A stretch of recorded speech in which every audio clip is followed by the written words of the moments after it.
നമസ്കാരം. ഫുക്രിയിലേക്ക് സ്വാഗതം. R C B വീണ്ടും വിജയിച്ചിരിക്കുന്നു. ഗുജറാത്ത് ടൈറ്റൻസിനെ 5 വിക്കറ്റിനാണ് തകർത്തത്. 206 റണ്ണിൻ്റെ വിജയലക്ഷ്യം വേണ്ടിയിരുന്നു. പക്ഷേ 18.5 ഓവറിൽ ലക്ഷ്യം അവർ പൂർത്തീകരിച്ചു. 7 പന്ത് ബാക്കിയുണ്ടായിരുന്നു. 5 വിക്കറ്റാണ് നഷ്ടപ്പെടുത്തിയത്.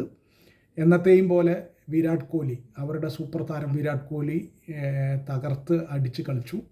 44 പന്തിൽ 81 റണ്ണാണ് കോഹ്ലി നേടിയത്.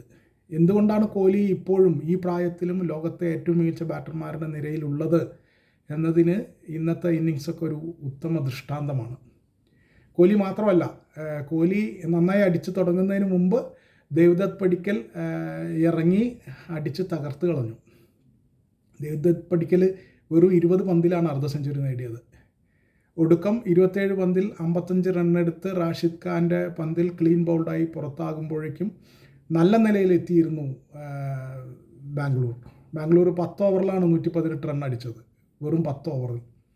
പിന്നീട് അങ്ങോട്ട് കോഹ്ലി അടിച്ച് തകർത്തു.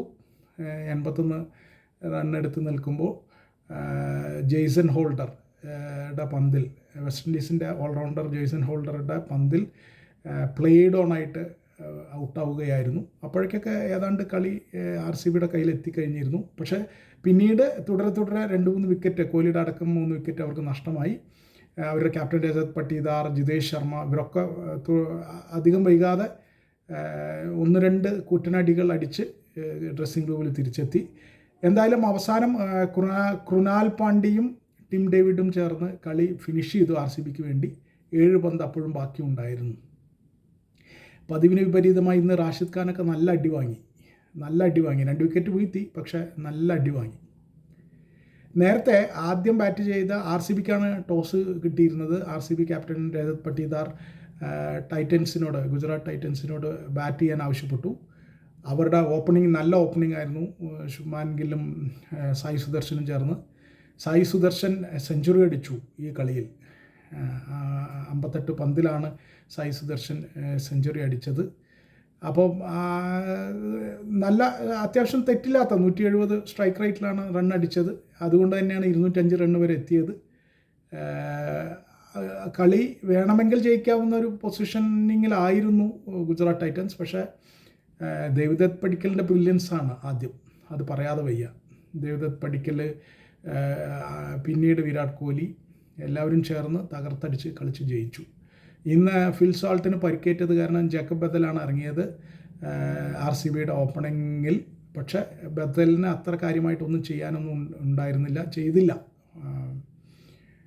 ഇതിൽ ഏറ്റവും വലിയ തമാശ, വിരാട് കോഹ്ലി ഇന്നിങ്സിൻ്റെ വളരെ തുടക്കത്തിൽ തന്നെ ഒരു ഈസി ക്യാച്ച് കൊടുത്തിരുന്നു. പക്ഷേ വാഷിങ്ടൺ സുന്ദർ ആ ക്യാച്ച് നഷ്ടപ്പെടുത്തി കളഞ്ഞു. വളരെ ഈസി ആയിട്ടുള്ള സ്ട്രെയിറ്റ് ഫോർവേഡ് ക്യാച്ചായിരുന്നു. പക്ഷേ വാഷിങ്ടൺ സുന്ദറിന് അത് കയ്യിൽ ഒതുക്കാൻ കഴിഞ്ഞില്ല. അത് ആ ജീവൻ ശരിയായ വിധം ഉപയോഗിച്ചു വിരാട് കോഹ്ലി. തകർത്ത് പിന്നീട് അങ്ങോട്ട് അയാളെ തടഞ്ഞു നിർത്താൻ ഒരു ശക്തിക്കും കഴിഞ്ഞില്ല. എന്തായാലും ആർ സി ബിയും വിരാട് കോഹ്ലിയും വീണ്ടും തകർപ്പൻ ഫോമിലേക്ക് തിരിച്ചു വന്നിരിക്കുന്നു. ആർ സി ബി ഈ ജയത്തോടെ 7 മത്സരങ്ങളിൽ 5 കളികൾ ജയിച്ച് 10 പോയിൻറ്റോടെ പോയിൻ്റ് ടേബിൾ 2ാം സ്ഥാനത്ത് എത്തിക്കഴിഞ്ഞു. അപ്പോൾ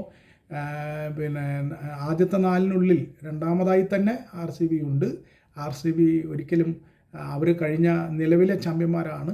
അപ്പോൾ ആ ഫോമിൽ തന്നെയാണ് ഇത്തവണയും കിരീടം ഉയർത്തണമെന്ന ഒരൊറ്റ ലക്ഷ്യത്തോടെ തന്നെയാണ് ആർ സി ബി കളിക്കുന്നത്. അത് അവരുടെ എല്ലാ ഡിപ്പാർട്ട്മെൻറ്റിലും അവർ നന്നായിട്ട് പെർഫോം ചെയ്യുന്നു എന്നുള്ളതാണ് വസ്തുത. ഗുജറാത്ത് ടൈറ്റൻസ് നന്നായി കളിക്കുന്നുണ്ടെങ്കിലും ഇത് പോരാ. ഇതിനേക്കാൾ അവർക്ക് നല്ല ബാറ്റർമാരുണ്ട്, നല്ല ബൗളേഴ്സ് ഉണ്ട്. എന്നിട്ട് അവർ തോൽക്കുന്നു എന്നത് വളരെ ദയനീയമായൊരു കാര്യമാണ്. പക്ഷേ ആർ സി ബിയുടെ ഇന്നത്തെ കളിയിൽ മറ്റാർക്കും വിജയിക്കാനാകാത്ത വിധം ആർ സി ബി ഗംഭീരമായി തന്നെയാണ് കളിച്ചത്.